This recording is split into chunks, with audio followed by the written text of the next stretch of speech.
Hi అండి. అందరూ ఎలా ఉన్నారు?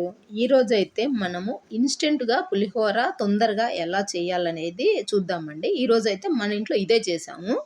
దానికోసం అని జెప్పి నేను ముందు రైస్ కుక్కర్‌లో రైస్ పెట్టుకున్నానండి. మనము పండగ టైంలో గానీ, విడి రోజుల్లో ఏదైనా హడావిడిగా ఉన్నప్పుడు గానీ, ఇలా కుక్కర్‌లో రైస్ పెట్టుకుంటే గనక, మనకి తొందరగా పులిహోర అనేది చేసుకోవడానికొస్తదండి. కర్రీస్ ఏం లేనప్పుడు, తొందరగా మనం ఆఫీస్‌లకెళ్ళాలన్నప్పుడు, అలాంటి టైంలో మనకి ఇది బాగా ఉపయోగపడిద్ది.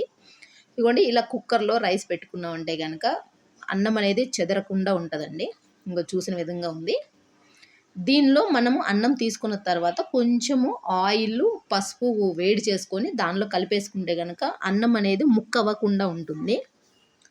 ఎంతసేపు ఉన్నా గూడా అలానే ఉంటుంది అన్నం అనేది. మనం ఎంత కలిపినా గూడా. ఇదిగో చూసారు గదండీ! దానికి సరిపడా సాల్ట్ యేసుకొని కలుపుకుందాము. మనం ఇన్‌స్టంట్ పులిహోర అని ఎందుకన్నామంటే అండి, ఇదిగోండి ఇక్కడ చింతపులుసు అనేది కనబడుతుంది గదా మనకి.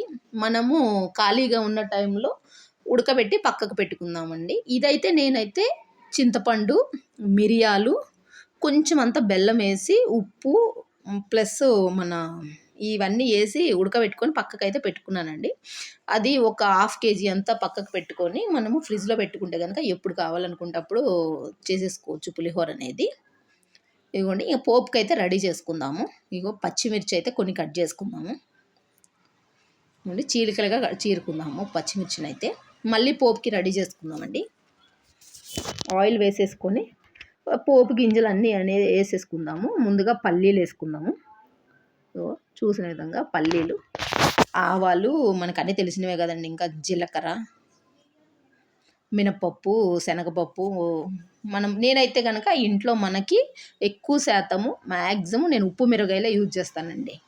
మామూలుగా ఎండు మిరగాయలనేవి నేను చాలా తక్కువ యూజ్ చేస్తాను. ఉప్పు మిరపకాయలు మనము వన్ టైమ్ పెట్టుకున్నామంటే గనక 4, 5 మంత్స్ వస్తాయి కాబట్టి నేను ఎక్కువ ఊర మిరగాయలనేదే యూజ్ చేస్తా ఉంటాను. ఆప్షనల్ అండి ఉంటే యూజ్ చేసుకుంటాము. లేదంటే మామూలు మిరపకాయలు మనకు బయట దొరుకుతాయి కదా! అవి యూజ్ చేసుకుంటాము. ఇదిగోండి చూసిన విధంగా పోపునైతే కాల్చుకున్నాం గదా! అంతేనండి. ఇన్‌స్టంట్ పులిహోర అయితే మనకి రెడీ అయిపోతుంది. ఇదిగోండి కొంచెం కరివేపాకేసుకున్నాము. ఆ పోపు తెచ్చుకొని మనం అన్నంలో కలిపేసుకోవడమే ఇంకా. హడావిడిగా ఆఫీసు టైంలో అయితే మనకైతే ఇది చాలా అంటే చాలా ఉపయోగపడుతుందండి. ఆఫీస్‌కెళ్ళే లేడీస్‌కైతే గనక చాలా ఉపయోగపడుతుంది. ఒక్కసారి సండే గాని, ఏదన్నా మనకు ఆప్షనల్ హాలిడేస్ వచ్చినప్పుడు గాని, ఇలా ఒక హాఫ్ కేజీ నుంచి ఒక కేజీ వరకు ఉడకబెట్టి పెట్టుకున్నామంటే గనక, ఆల్మోస్ట్ 2 మంత్స్ వరకొస్తుందండి. ఇదిగోండి చూసిన విధంగా కలిపేసుకుంటే మనకి ఇన్‌స్టంట్ పులిహోర అనేది రెడీ అయిపోతుందండి. జస్ట్ ఒక్క 5 మినిట్స్ నుంచి 10 మినిట్స్ లోపు మనకి పులిహోర అనేది రెడీ అయిపోతుంది. చూసారు గదండీ! ఎంత కలర్‌ఫుల్‌గా ఉందో. నచ్చితే ఒక లైక్ చేయండి.